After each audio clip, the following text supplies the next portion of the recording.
Hi, I'm State Representative Maria Robinson.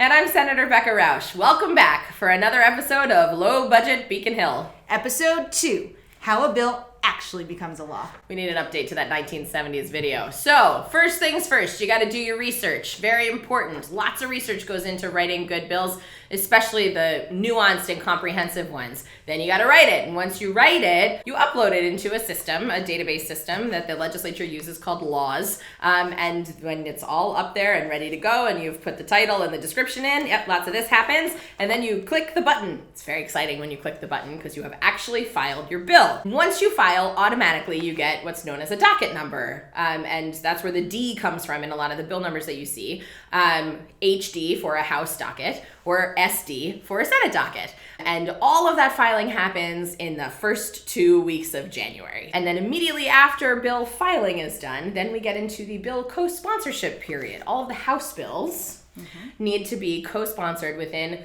the last 2 weeks of January of the odd-numbered years. So there's a mad dash to try to review 2,500 or 3,500 bills or more in that latter half of January. And I might add that's also the time when both the House and the Senate engage in their rules debates. So it's super busy. So co-sponsorship is a sign that you either support the bill, you're interested in the bill, you have lots of constituents who are interested in the bill, and you want to work with the lead sponsor of the bill in order to make sure that that bill is passed. And we have people who like to co-sponsor no bills or 5 bills. We have some folks who co-sponsor 500, 600 bills.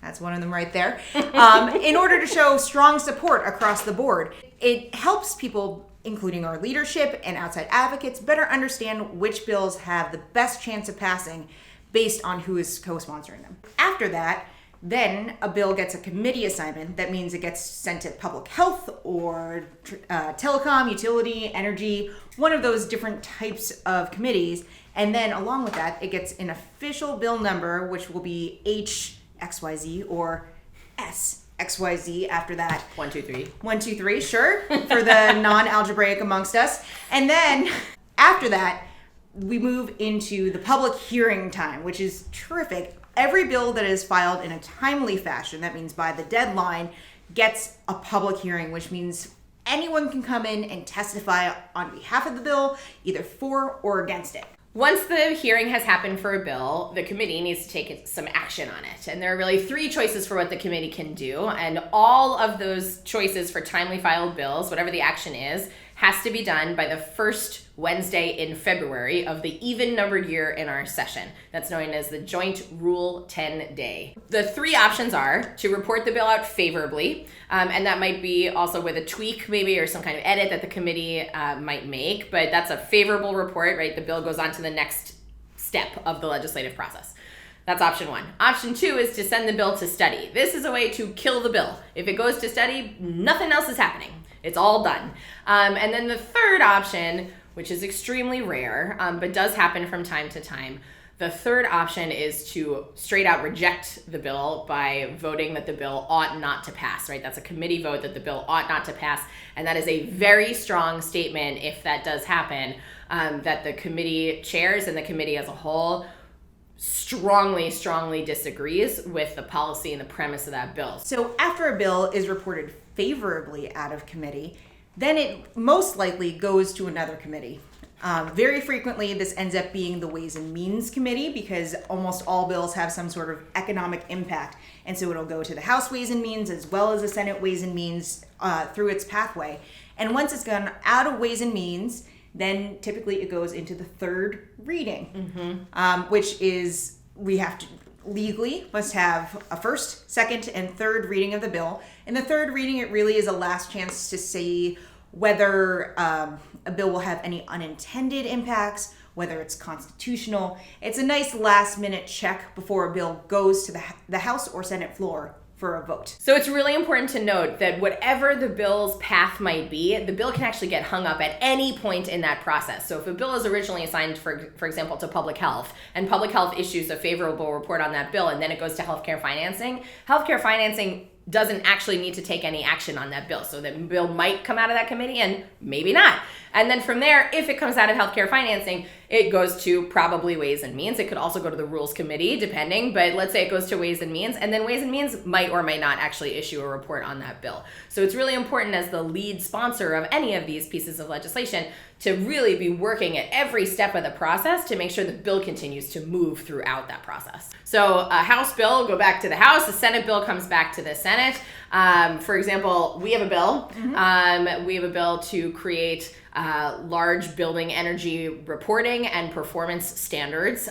We filed jointly, one bill filed in the House and one bill filed in the Senate.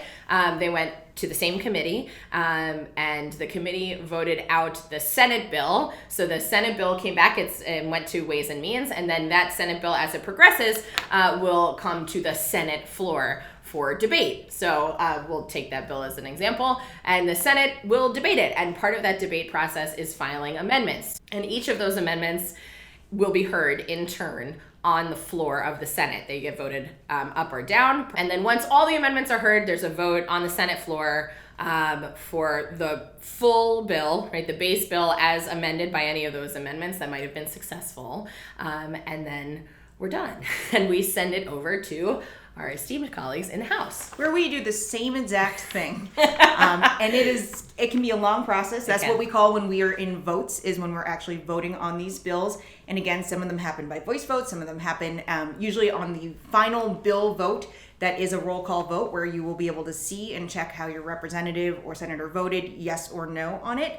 And then, usually, this almost always happens, the House ultimately votes on a slightly different version of the bill than the Senate does. And so each chamber appoints 3 members to what's known as a conference committee, usually 2 people from the majority party and 1 person from the minority party from each chamber.